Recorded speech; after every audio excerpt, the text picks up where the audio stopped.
up feeling great today. Coffee, auto brewing, which is amazing. Waking up to coffee that brews. finally got one. I've been really working on my mindset. And so this is really the work of the past days and weeks that I've been really working on myself so that I do wake up feeling amazing. Everything that is happening today is really the result of the past. The reason why I'm feeling so great today, well, one, I'm just making a choice, but two, it's a lot of things that I've set in motion in the past. Or something bad happens in your life or in your business or whatever it is, realize that was actually set in motion. Might as well be happy now, because really what you're creating right in this moment will actually manifest itself in the future. So it's better to be giving out positive vibes and good thoughts than it is to be in a upset mood. So logically that makes sense to me, at least. I am gonna get some coffee now. My little blue cup here. We don't have our official glasses in yet, so we have these nice little plastic cups. I am gonna drink from this thing because it's a nice little wine glass.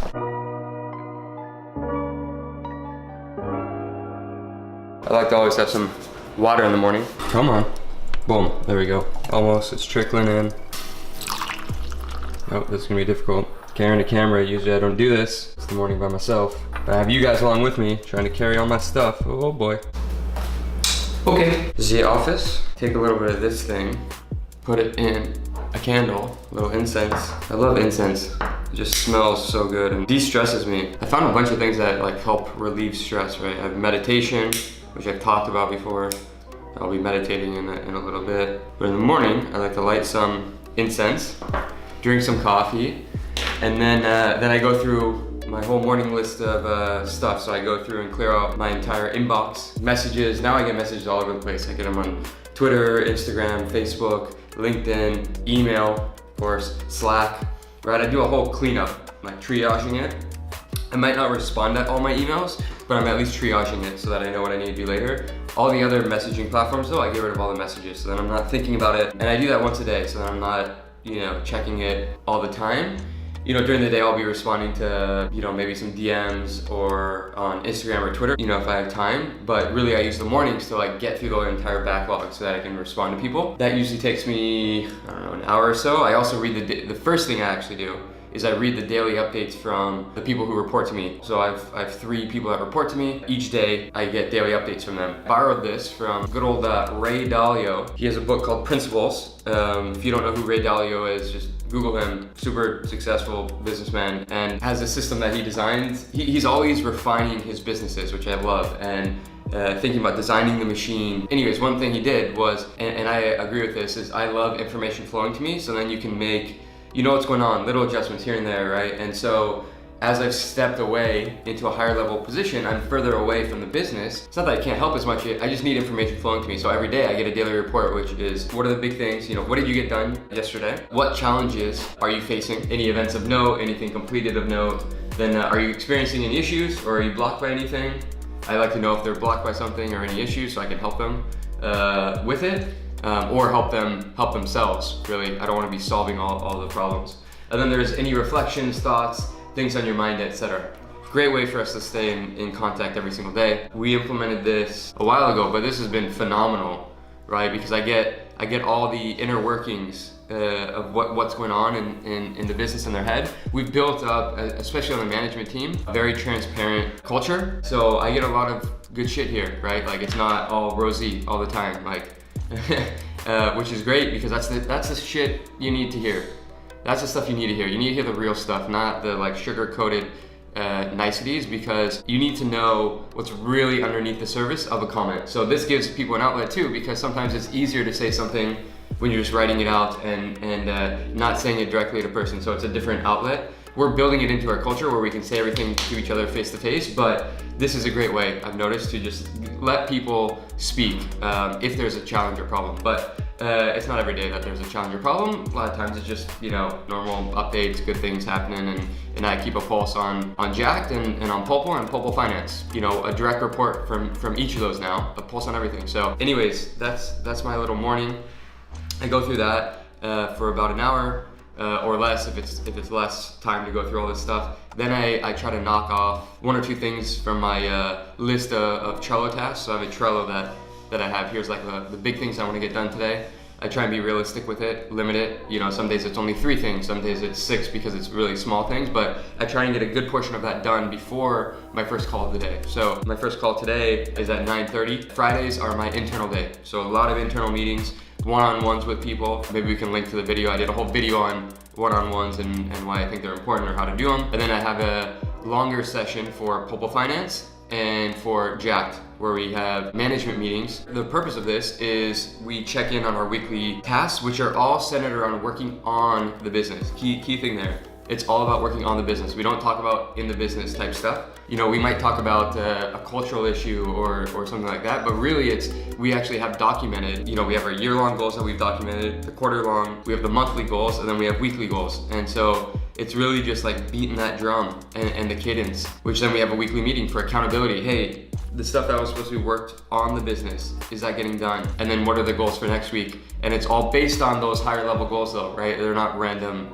things. It's all very strategic and calculated, so to speak, right? Not 100% rigid in the sense that, you know, we can't make small adjustments here and there. So anyways, that's what I have. I have those 2 meetings today as well, and then a few others along the way, plus some stuff I need to get done. So usually on Fridays, it's 9:30 until, you know, 5 or depending on the day, something like that of meetings. So in the morning, get my work done. After that, get some more of my tasks done.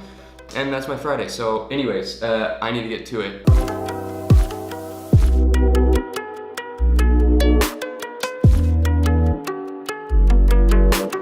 Hour and a half later, got done with all that stuff, took a little bit longer. Some of the people to my messages started replying, so I went back and forth. I'm about to eat some food. Sasha's making some breakfast. Let's go see what she's making. What do we got?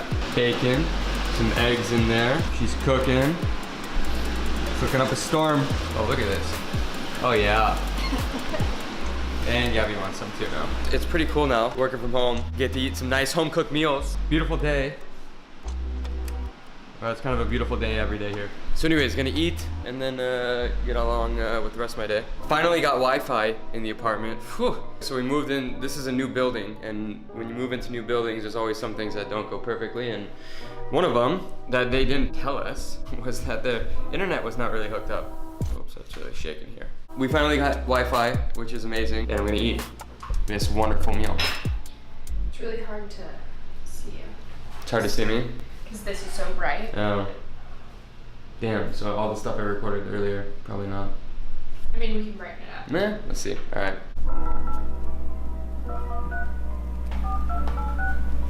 So one of the super sexy parts, you know, since we started up a new business, Polpo Finance. It's all the setup you have to do. Right now I'm talking to Amex, and I'm the only one who can actually do this. I have to call them because I opened up a new credit card for Polpo Finance because we need to be able to charge things, and I like doing everything on Amex from a credit card perspective. Even though we bank with Chase, I just like the customer service a lot for Amex and some of the perks. And now I have to call customer service because they're sending the card to my old address. All right, so I turned off the camera, obviously doing the Amex thing, sensitive information that I'm giving out, so can't actually record it. Unfortunately, did not get done with the call. These things take forever with Amex, and I had to jump on, you know, my one-on-one meeting, so I have to call Amex back. Fun stuff.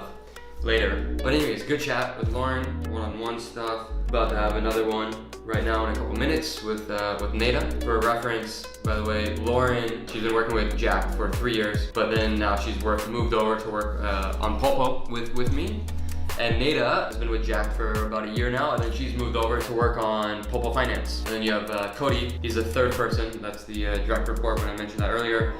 He's running Jacked. So those are the 3. Cody running Jacked, Nada on Polpo Finance, and Lauren on Polpo. One-on-ones are always good. I love them. Cody and I we had a long chat yesterday, so that kind of sufficed for our one-on-one. Gave me some extra time to talk with Lauren today, and so after our one-on-one, we started talking about a few other things. One, getting out of that like startup mentality where you are penny pinching in a sense, or more, it's not even penny pinching, it's you don't have any money, so like you can't spend it. Now we actually, you know, we have a little bit of money now, and our time is just more valuable than it is to work on certain things, right? If you just look at, here's 10 tasks, right? Like her time is not, and my time is not best spent on the majority of that stuff, and so therefore we should pay someone else to do it.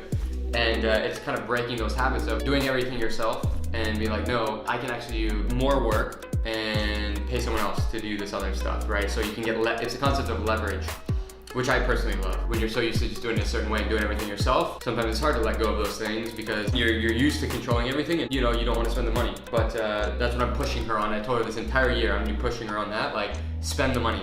Hire people, VAs, assistants, whoever it is, get this work off your plate because you are too valuable and too expensive to be working on certain things. And we can do just way more if we spend a little bit of money. So I love that she doesn't like to spend money in the sense of like, let's be mindful of our finances. I want the business to be financially stable and well. Love that, right? But at the same time, we can't go too far with it. And so pushing her, pushing myself, really pushing everyone on the team, really on that high level management team to be like, dish stuff off your plate, because if you rank like, here's the things that only I can do those. Everything else, if it's a low value task, get rid of it, right? It's just not where and then now it comes from me, the easy way, I'm like, I don't wanna pay you to do that anymore. So I can also push on that note. I always have that little bit of like, hey, Lauren, Cody, Nada, like, no, we pay you way too much to do that, stop doing it. I'm gonna be pushing them. And I'm just doing that as much for them as I'm also doing for myself, right? I have a hard time doing this, so I'm trying to also at the same time lead by example of saying, I'm gonna release some of this stuff. No, let's have more leverage. Let's hire an assistant, a VA, get these things off your plate. And so I've recently been working with 2 VAs. I can just do way more. I've been really obsessed with that actually over the last month, 2 months, is VAs, contractors, whatever it is, creating processes and just dissing stuff off. You may even see all this content, right, that I'm putting out. Some people are like, wow, you're just spending all your time on LinkedIn and Instagram and all these things. And it's like, no, it's just like, I've gotten some really good people around me, created some nice processes and systems. So it looks like I can do, 100-hour days, but it's really, I've dished stuff off and I'm really using that concept of leverage. So anyways, I gotta now jump to my next one-on-one with Nada.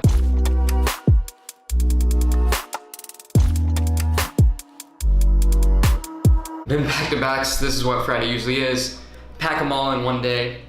Friday is my internal meeting day. Got done with my one-on-ones, had a 90-minute Jack meeting, the weekly meeting. Now we have a 60-minute Polpo Finance meeting. After that, I have 2 calls. I usually do not take external calls today. That's been my new rule. Fridays, no external calls. However, I made an exception for 2 of them. One is a potential Polpo Finance customer, and one is someone who I've known for a little bit who asked to jump on a call, so I'm jumping on that call. Then I have my internal meeting with Marty, who does all my content. We have a weekly meeting where we go through what we're gonna be writing for the next week, go over topics and all that kind of stuff. So anyways, I gotta jump to this next meeting. Just got done with a couple more calls. Had a call with prospective person for Polpo Finance, just having conversations with people. A lot of sales conversations. It's both from a sales perspective and I use sales as a way to get feedback as well. So, right, it's a new service. We've only been up and running officially for 3 weeks. And so every sale, we're trying to add new customers, but we're also trying to get feedback. So I think that's the best way to iterate on a product personally. And your offering is actually selling the damn thing. So anyways, had one call there. Had another call, my accountant, the CPA, who is also working with us on Polpo Finance. But we weren't talking about Polpo Finance, we were talking about tax strategies. You have to make the money, but then it's really important to keep the money. Spent a half hour on some tax strategy stuff. And at the same time, we got rugs delivered. House is coming together. We're getting, this was a nice big rug with Sasha. Hopefully not shopping for more shit. Maybe. Maybe. So this room's really coming together nice. And we got one other rug. Let me show you guys. I think I showed everyone this one, but there's another rug in here. This blue one. We got rugs everywhere now. This other one we got is in the bedroom. This nice, fluffy, which I'm really happy about. We're gonna get some art, put it up like right there. So anyways, I have a call at 5. Then I have a list of other things I need to do. I need to call Amex back still, some other things, but anyways, just a quick little update. Trying to give you guys updates along the day, but Fridays, like I mentioned, they're just like back and forth meetings and meetings and meetings. So I am gonna get back to it. I'll give you another update in a little bit. Oh, are you cozy? Is he posing or what? Yeah. Oh, Gabby. All we do, we sleep a lot, especially her. But they're so happy with all the new furniture and blankets. All right, time to get back to it. Okay. Turn to get back to work. Okay, so just got done with the call with Marty. Nice little hour call. We're plotting, we're planning. We got some good shit in the works for everyone. On the content end, there's Sasha. I'm about to eat some food. Ooh yeah. Oh, you got a toy? Hello. All right, what are you saying? Okay, so I just talked to Corey. So we're also at the same time because, you know, it's not enough for everything that we're doing. Well, it started with, let's open an art gallery, just because, physical store. And, Pop-up. well, it started as that. It started as a, let's do a pop-up. So Sasha's been into art forever. She started getting me into art, even though I'm not a big art person, but if you look around our house now, fucking art everywhere. Okay, so it's kind of evolved into basically managing artists, 360, taking a percentage of all their shit, running their social medias, doing all their marketing, being an agent for artists. So Sorry, this stuff is there, yeah. So that was, last night we were at dinner. It was last night? Yeah, it was And we were talking, and then it was like, wait a second. I had this idea. So it started like this. So we've been talking about this for like the last week. Like, okay, let's do an art gallery, but let's do it like way different than anyone else has done it. Oh yeah. Let's brand it really cool, innovative, right? Art galleries in general are very traditional. Traditional. I don't even call it pretentious a little bit. And it's sort of like, let's do something fresh and different. Then I was like, well, what if you did just an online gallery, like a digital Instagram gallery? And then Sasha said no. Then we went through all these iterations of ideas, and last night, this air is really loud probably for the video, huh? Yeah. The other I don't know how to turn it off. Can you turn it off? You just turn it. I did, and it didn't turn off. We were gonna do like cool immersive experiences with it. Oh, right. Alright. Which I think I still want to do, like doing audio of the artist explaining their work as you can walk around. And making it like a thing to go to, like an event to go to. And Tag us on Instagram, you get a free drink, kind of thing. Like really like fun. And then last night, sitting down, having dinner, and thought about it, I was like, wait a second, like, here's what I know, is that if you bring people business, you get paid. It's how life works, right? It's just business, right? If you can bring people leads or bring people sales, you will get paid. It's just, that's just it, right?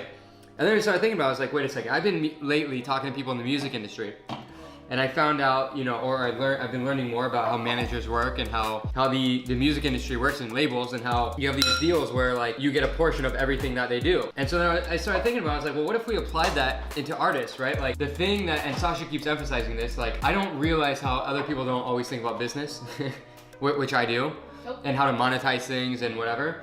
And so I was like, all right, what if we actually did this? Let's keep the artist. And really where I got it from is like, I started realizing that that's actually a big reason why we're doing Polpo, is to get people who have a specialty, but don't want to do all the other crap, right? Finance, accounting, you know, eventually marketing, sales, so that they can do what they're doing. We take a little bit of that, take something from the music label, and essentially just find artists.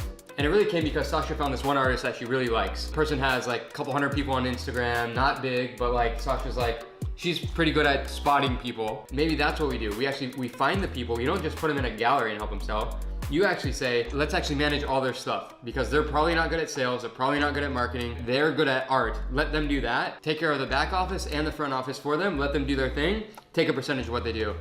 Music label model applied to artists. I've never heard of anyone doing that. I mean, I don't know the industry as well. Maybe there's people doing that, but Sasha hasn't heard of it. And so we're like, fuck it. Let's go find up and coming artists that we believe in, take them under management, and then sell their shit. Now you're caught up to speed. So I just talked to the person I'm gonna be doing this with, other than Anthony. His name is Corey. We've been friends since I think I was 14 years old. He just asked me, like, we were going over a lot of things, logistics of him actually. By the way, Corey has sold art in art galleries for like 100, 50K pieces, 100K pieces. He has experience in art as well. Important. 2 different major galleries. So he was asking me like the logistics. He was talking to his friend that lives here. So this guy owns a yacht and he rents it out for 4 hours for $2,000.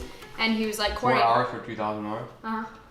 What, you want to do an art exhibit on that? No, he offered Corey $500 for each person for 4 hours so he could get on his feet here. So he's really good friends with Corey, and he said, hey Corey, if you find me people and close them that want to take my boat for 4 hours, I'll give you $500. I'll give you 1 hour of it, the money. Oh, so out of $2,000 he gets $500. Correct. Okay, so? So Corey can move here with a little bit of stability while we build the business. Oh, but he has to sell it though. He's thinking about doing that. Yeah, just so he can, if he sells 4 times, he has an apartment. If he sells less than that, exactly. So he's talking to me about that, serious logistics, asking if he could stay here for a couple weeks while he gets his shit together. He's trying to get Corey to Miami. Yep. So that you can work with him on this? Yeah, because he needs to sell in person.